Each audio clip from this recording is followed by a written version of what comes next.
Hey there, I'm Radical Dreamer, and since Webbie's out sick today, I'm gonna have to call in some help. Let's see who owes me a favor. Yes, he'll do quite nicely. Go for Papa Palpatine. Hey, it's me. I need you to cover for Webbie. Whoa, just slow down. She's out sick, man, and, you owe me. Huh? They never would have stopped if it wouldn't have been for me helping you out. Who's they? Those Mary Kay bitches, trying to sell you all that moisturizer and crap. Do you have any idea what this is gonna do to my credit? Jesus Christ, man, it's like a 10-minute job. Hang on, I got another call. You know what? Forget it. I don't have time to deal with this. Hey, come on, don't do that. I hope you fall in the pit and die. Getting Palpatine. Anyway, today on my own, I guess, I'll be reviewing 2008's Star Wars: The Force Unleashed. On a mission to kill one of the few remaining Jedi, Darth Vader finds a young boy strong in the Force and trains him as his secret apprentice. The apprentice spends the first half of the game killing the remaining Jedi, and the second half on an undercover mission for Vader. The themes of betrayal and loyalty, along with the usual Star Wars themes of friendship and redemption, permeate this well-crafted, character-driven story. In fact, in The Apprentice's first scene, I get more characterization in 2 minutes than I do in most 40-hour games. The Apprentice trusts Vader implicitly, yet he's not a mindless drone. He believes in the value of friendship, even in its oddest forms, and even has a blossoming interest in love. In other words, I already know that inside him is a war between a worshipping fanatic and a very human boy. Come on, is characterization really that hard? I mean, in 2 minutes, I got a solid introduction to a multifaceted character. In a day and age when most characters can be summed up in one-word stereotypes, the last place I expected to find a developed character was a Star Wars game, and I didn't even bring up Vader, the Emperor, Bail Organa, Proxy, Master Coda, or Juno Eclipse. The game itself plays like most third-person action games, only you get to blow up stuff with the Force. For the most part, it's a well-made and competent game. However, sometimes it feels like a 2-year-old having an oopsie without a diaper, and there's crap all over. If the characters are the strongest part of the game, then the Force throwing mechanic is the weakest. Okay, that's not fair. The TIE Fighter battle is far worse, but I refuse to even get into that abomination. So let's just say the throwing mechanic is the second worst thing in the game. In a normal battle, it's fine, but in boss battles, the problems quickly manifest. Several bosses enjoy throwing things at you, so to counter, you want to grab the object first and chuck it at them. However, you can't cycle targets, and there is a lag of about a second in grabbing something and letting it go.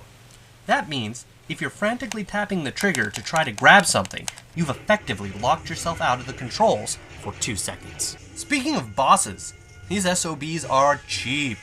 They will simply ignore like 90% of your attacks, and on the harder difficulties, they will just simply interrupt your combos with one of their own. I actually take more damage from the counterattack than I caused in the first part of my combo. Man, I wish I could do that. Oh wait, I can. Despite the fact that parrying is never talked about in the tutorial, nor is it explained in the instruction booklet, by timing your block just right, you can in fact parry enemy attacks. Which is kind of important, and I was always annoyed that normal blocking just makes you stand in one place and reflect blaster bolts, which means it practically does nothing against any of the later enemies in the game. Oh, and I do have one last thing to say about the normal enemies. It seems that instead of making the game harder, the enemies just get cheaper. Shields to stop lightning, unblockable flamethrowers, rockets that knock you over and leave you defenseless, and taser shotguns that leave you all ready to be, well, you know. Well. Looky what we have here, Silas. We done captured us one of them's jetties. You know how to squeal, don't you, jetty? Your only defense? Dash. As with many games of this generation, The Force Unleashed uses the Unreal 3 engine for its graphics. The main character, voiced by Sam Witwer, looks like Sam Witwer. In fact, all the human cast look like their voice actors, and this brings a sense of life to the characters. When designing the worlds, the art department clearly had a field day. Each location is beautiful and well designed, and the apprentice is given a new costume that matches his surroundings each level. The already superb visuals and voice acting are further complemented by an amazing musical score which thematically bridges the prequels to the original trilogy. Sadly, upon completing the story, there's not much extra. You can go back through the story to collect holocrons for lightsaber crystals and costumes, but that's about it.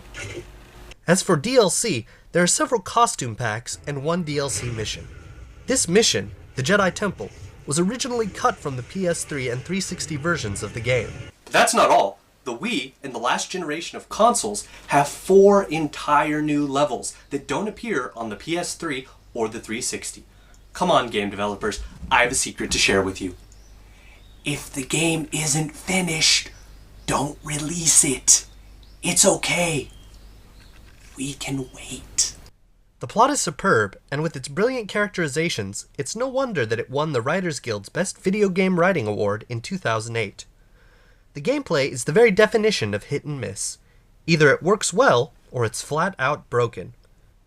Whether it's characters, force powers, or planetscapes, the graphics are always breathtaking. The music is simply perfect. But the extras are lackluster, and it's irksome to have to buy something that's already included in lesser versions of the game. So, did this game succeed in what it was trying to do? Well, yeah, I think so. Like Shadows of the Empire before it, the purpose of this game was to expand the Star Wars universe beyond the prequels and the original trilogy. Now, this game isn't for everyone. It's for the fans, but I must stress this. If you are even the most casual of fans, you should definitely play this game. You will enjoy it. Star Wars has been around for 32 years now. With movies, books, TV shows, comics, and games, it's a series that has no end in sight. But as for The Force Unleashed itself, it ends in the way it should. Perhaps the only way it could. With a new symbol and a new hope for the galaxy.